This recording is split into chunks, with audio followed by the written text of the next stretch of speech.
पश्चिम Bengal, India के दिल में एक जीवंत परंपरा फल फूल रही है। जुनून और कौशल से हाथों से बनाए गए कुष्मांडी लकड़ी के मुखौटे केवल सुंदर वस्तुओं से कहीं अधिक हैं। पीढ़ियों से चले आ रहे ये मुखौटे ग्रामीण बंगाल की आत्मा की एक झलक पेश करते हैं, जहां पौराणिक कथाएं और दैनिक जीवन आपस में जुड़े हुए हैं। दक्षिण दिनाजपुर जिले का कुष्मांडी गांव इस अनोखी कला का उद्गम स्थल है। यहाँ साधारण कार्यशालाओं में कारीगर लकड़ी में जान फूंकते हैं, लकड़ी के साधारण ब्लॉकों को मनोरम चेहरों में बदल देते हैं। कुष्मांडी मुखौटों की विरासत केवल कलात्मकता के बारे में नहीं है, यह एक सांस्कृतिक पहचान को संरक्षित करने के बारे में है। कुष्मांडी मुखौटों का इतिहास राजवंशी समुदाय के साथ गहराई से जुड़ा हुआ है, जो पारंपरिक कारीगर हैं, जो सदियों से इन मुखौटों का निर्माण करते आ रहे हैं। ये मुखौटे केवल सजावटी नहीं हैं, वे क्षेत्र की सांस्कृतिक और धार्मिक प्रथाओं का अभिन्न अंग हैं। विशेष रूप से गंभीरा नृत्य रूप अपने पात्रों और कथाओं को जीवंत करने के लिए इन मुखौटों पर बहुत अधिक निर्भर करता है। इन प्रदर्शनों के दौरान मुखौटे पहने हुए नर्तक देवी देवताओं, राक्षसों और अन्य पौराणिक प्राणियों का रूप धारण करते हैं, दर्शकों को एक ऐसे दायरे में पहुंचाते हैं जहां मिथक और वास्तविकता का मिलन होता है। अपने नाटकीय महत्व के अलावा कुष्मांडी मुखौटे धार्मिक समारोहों और त्योहारों में भी सम्मान का स्थान रखते हैं। दुर्गा पूजा के दौरान बुराई पर देवी दुर्गा की जीत का जश्न मनाने वाले वार्षिक हिंदू त्योहार के दौरान इन मुखौटों का उपयोग विभिन्न देवताओं और पौराणिक आकृतियों को चित्रित करने के लिए किया जाता है। मुखौटों के जीवंत रंग और अभिव्यंजक विशेषताएं उत्सवों में दृश्य भव्यता की एक परत जोड़ते हैं। वे केवल वस्तुएं नहीं हैं, बल्कि परंपरा के पात्र हैं, जो अपने भीतर इतिहास, विश्वास और कलात्मक अभिव्यक्ति का भार रखते हैं। कुष्मांडी मुखौटे का निर्माण प्रेम का श्रम है, जो राजवंशी शिल्पकारों के धैर्य, कौशल और कलात्मकता का प्रमाण है। यह प्रक्रिया लकड़ी के सावधानी पूर्वक चयन के साथ शुरू होती है, आमतौर पर स्थानीय रूप से उपलब्ध गमर पेड़ से। एक बार चुन लेने के बाद लकड़ी को अतिरिक्त नमी को दूर करने के लिए सुखाया जाता है, जिससे इसकी लंबी उम्र सुनिश्चित होती है।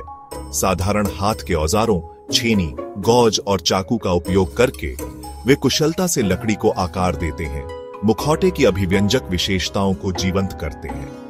भौं के आर्च से लेकर होंठ के वक्र तक हर विवरण को सटीकता के साथ उकेरा गया है। नक्काशी पूरी होने के बाद मुखौटे को सैंडपेपर का उपयोग करके सावधानी पूर्वक चिकना और परिष्कृत किया जाता है। पेंटिंग अक्सर एक सहयोगात्मक प्रयास होता है, जिसमें विभिन्न कारीगर विशिष्ट रंगों और रूपांकनों में विशेषज्ञता रखते हैं। अंत में मुखौटे को वार्निश या पॉलिश की एक सुरक्षात्मक परत के साथ लेपित किया जाता है, जो जीवंत रंगों और जटिल नक्काशी की रक्षा करता है। वैश्वीकरण और बड़े पैमाने पर उत्पादन के युग में कुष्मांडी के कारीगरों को अपनी परंपरा को जीवित रखने के प्रयास में कई चुनौतियों का सामना करना पड़ता है। सबसे गंभीर मुद्दों में से एक उनके शिल्प की आर्थिक व्यवहार्यता है। हस्तनिर्मित मुखौटों की मांग, जबकि कुछ हलकों में पुनरुद्धार का अनुभव कर रही है, फिर भी सस्ते, बड़े पैमाने पर उत्पादित विकल्पों के साथ प्रतिस्पर्धा करने के लिए संघर्ष कर रही है। एक और चुनौती गांव के बाहर अधिक आकर्षक रोजगार के अवसरों का लालच है। इन बाधाओं के बावजूद क्षितिज पर आशा है। भारत सरकार ने कुष्मांडी मुखौटों के सांस्कृतिक महत्व को पहचानते हुए उन्हें भौगोलिक संकेत टैग प्रदान किया है। यह प्रतिष्ठित टैग न केवल नकली उत्पादों के खिलाफ कानूनी सुरक्षा प्रदान करता है, बल्कि अंतरराष्ट्रीय बाजार में मुखौटों को बढ़ावा देने में भी मदद करता है। प्रदर्शनियां, कार्यशालाएं और ऑनलाइन प्लेटफॉर्म कारीगरों को अपने कौशल का प्रदर्शन करने और व्यापक दर्शकों से जुड़ने के नए रास्ते प्रदान कर रहे हैं। कई अन्य पारंपरिक कला रूपों की तरह कुष्मांडी मुखौटों का अस्तित्व उनकी सराहना, समर्थन और उत्सव के हमारे सामूहिक प्रयास पर निर्भर करता है। हमारी प्रशंसा उन कारीगरों के लिए ठोस समर्थन में तब्दील हो सकती है, जो इन परंपराओं को जीवित रखने के लिए अपना जीवन समर्पित करते हैं। प्रामाणिक कुष्मांडी मुखौटे खरीदकर हम न केवल कला के अनूठे टुकड़े प्राप्त करते हैं, बल्कि कारीगरों और उनके परिवारों की आजीविका में सीधे योगदान करते हैं।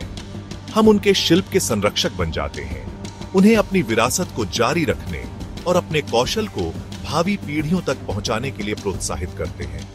इसके अलावा इन मुखौटों को अपने घरों और कार्यस्थलों में प्रदर्शित करके हम उनके मूल और महत्व के बारे में बातचीत शुरू करते हैं। आइए हम इन उत्कृष्ट कृतियों को संग्रहालयों और भूले हुए कोनों तक न ले जाएं।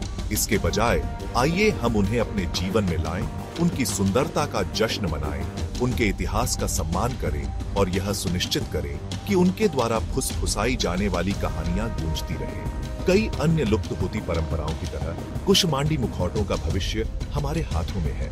आइए हम उस पीढ़ी के रूप में चुने जाएं जो हमारी साझा सांस्कृतिक विरासत के इन अमूल्य टुकड़ों को पुनर्जीवित, मनाती और सुरक्षित रखती है।